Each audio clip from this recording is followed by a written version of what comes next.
ಎಲ್ರಿಗೂ ನಮಸ್ಕಾರ ರೀ.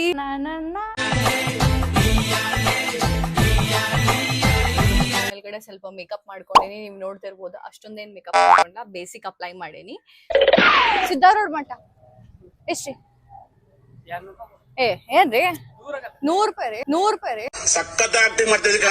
ಅಪ್ಪ ಅಂದ್ರೆ ನಿಮ್ಗೆ ಏನಾದ್ರು ಆಸೆ ಆಗ್ಬೇಕಾಗಿತ್ತು, ನಿಮ್ಮ ಆಸೆಗಳು ಈಡೇರ್ಬೇಕಾಗಿತ್ತು, ಅಥವಾ ನಿಮ್ದೇನೋ ಕನಸದ ನನಸಾಗ್ಬೇಕಾಗಿತ್ತು ಅಂತ ಯೋಚನೆ ಮಾಡ್ಲಿಕ್ಕೆ ಹೋಗ್ಬೇಡ್ರಿ. ನೀವೇನಾದ್ರು ಬೇರೆ ಊರಿಂದ ಬಂದು ನಮ್ಮ ಹುಬ್ಳಿ ಒಳಗಿದ್ರ, ಅಥವಾ ಬೇರೆ ಊರಿಂದ ನಮ್ಮ ಸಿದ್ದಾರೂಢ ಅಜ್ಜಾರ ಆಶೀರ್ವಾದ ತಗೊಳಕ್ ಹುಬ್ಳಿಗ್ ಬರ್ತೀರಂದ್ರ ಧಾರಾಳವಾಗಿ ಬರ್ಬೋದು. ನಿಮ್ಮ ಆಸೆ ಎಲ್ಲಾ ಈಡೇರ್ತಾವ, ಅಜ್ಜಾರ್ ಈಡೇರ್ಸ್ತಾರ.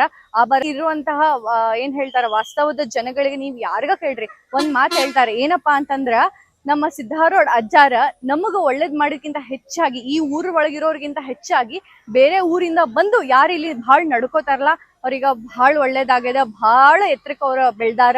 ಆ ರೇಂಜ್ ಒಳಗ ದೇವ್ರ ನಿಮ್ಗ ಆಶೀರ್ವಾದ ಮಾಡ್ತಾರ. ಇಲ್ಲಿರುವಂತಹ ಪವಾಡ ಅದ. ಎಸ್, ನಮ್ಮ ಸಿದ್ದಾರೂಢ ಅಜ್ಜಾರು ಎಲ್ಲರಿಗೂ ಒಳ್ಳೇದ್ ಮಾಡ್ಲಿ.